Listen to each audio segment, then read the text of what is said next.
انسان جان بوجھ کے غلطیاں کرتے رہے اور اللہ سے پھر امید بھی رکھے معاف کرنے کی اور پھر روزانہ وہی گناہ کرے. آپ سورہ ہجر کی آیات کو پڑھے, اللہ نے فرمایا اللہ اکبر, نبئ عبادی انی انا الغفور الرحیم. اے نبی محترم صلی اللہ علیہ وسلم, آپ لوگوں میں اعلان کر دیجئے انا الغفور الرحیم. اللہ کہہ رہا ہے میں بخشنے والا ہوں, میں بہت زیادہ بخشنے والا, بہت زیادہ رحم کرنے والا ہوں. اگلے ہی آیت میں فرمایا وَأَنَّ عَذَابِي وَأَنَّ عَذَابِي هُوَ الْعَذَابُ الْأَلِيمُ, اور میرا عذاب بہت ہی سخت عذاب دینے والا ہوں. اگلی آیت میں اللہ نے بیان کر دیا کہ میں غفور الرحیم ہوں. یہ سوچ کر کے تم گناہوں میں مبتلا مت ہو جاؤ, یہ سوچ کر کے تم گناہ میں مبتلا مت ہو جاؤ. اگلی آیت کو پڑھو, اللہ کیا کہہ رہا ہے, غفور الرحیم. اللہ کو سوچ کر کے تم گناہ میں مبتلا ہو گئے, اگلی آیت میں خبر دے رہی کہ نہیں, تمہیں گناہ نہیں کرنا ہے. وَأَنَّ عَذَابِي هُوَ الْعَذَابُ الْأَلِيمُ, میرا عذاب, میرا. اللہ نے بہت تاکید کے ساتھ کہا. اگر عربی جاننے والے ہوتے تو یہاں پہ سمجھتے وَأَنَّ, اللہ نے لفظ تاکید کا استعمال کیا, وَأَنَّ عَذَابِي هُوَ الْعَذَابُ الْأَلِيمُ, کہ میرا عذاب, کہا میرا عذاب وہ بہت سخت ہے, اس کو انسان برداشت نہیں کر سکتا. اسی لیے گناہ کو گناہ سمجھ کر ہم کو اس سے دور رہنے کی کوشش کرنا چاہیے. اور اللہ رب العالمین نے سورہ غافر کی آیت میں فرمایا غافر الذنب, اللہ کی صفت یہ ہے گناہوں کو معاف کرنے والا. وقابل التوب, اور اللہ توبہ کو قبول کرنے والا. اگلی صفت اللہ کی کیا ہے, شدید العقاب. انسان آیت کے آدھے ٹکڑے کو پڑھ کر کے گناہ میں مبتلا نہ ہو جائے. پوری آیت اگر پڑھ لے سمجھ میں آ جائے گا.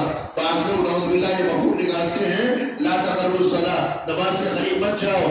آدھی آیت کو لے کر کے, آیت کے چھوٹے سے ٹکڑے کو لے کر کے اگلی آیت میں اللہ نے کیا فرمایا, وَأَنْتُمْ سُكَارَىٰ, جب نشے کی حالت میں ہو تو تم نماز کے قریب مت جاؤ. یہ ابتدائی اسلام کی بات تھی جب ابھی شراب حرام نہیں ہوئی تھی.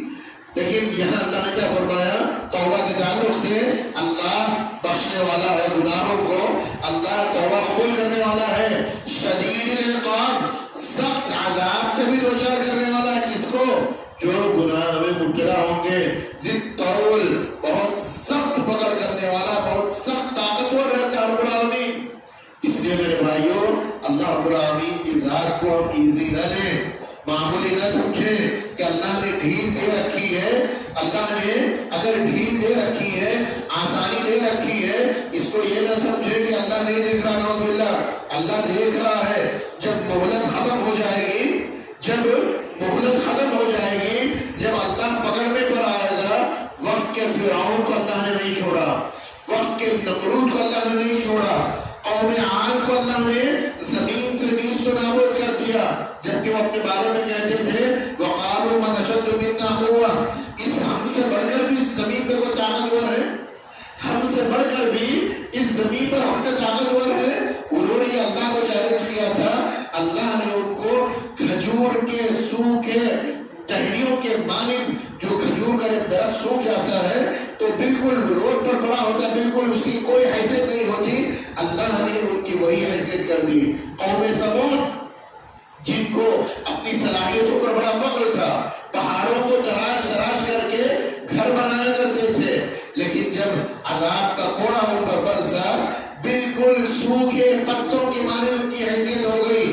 کوئی طاقت ان کو کام نہیں آ سکی, کوئی طاقت, ان کی صلاحیت دھری کی دھری رہ گئی. قوم لوط جب عذاب میں مبتلا کیے گئے, قوم شعیب جب ان کے اوپر سخت گرمی کے عذاب ان کو نازل کیا گیا, بچنے کے لیے ان کے اوپر کوئی چھت نہیں تھی, اللہ نے انہیں ایسے پکڑ لیا, اللہ نے انہیں ایسے پکڑ لیا.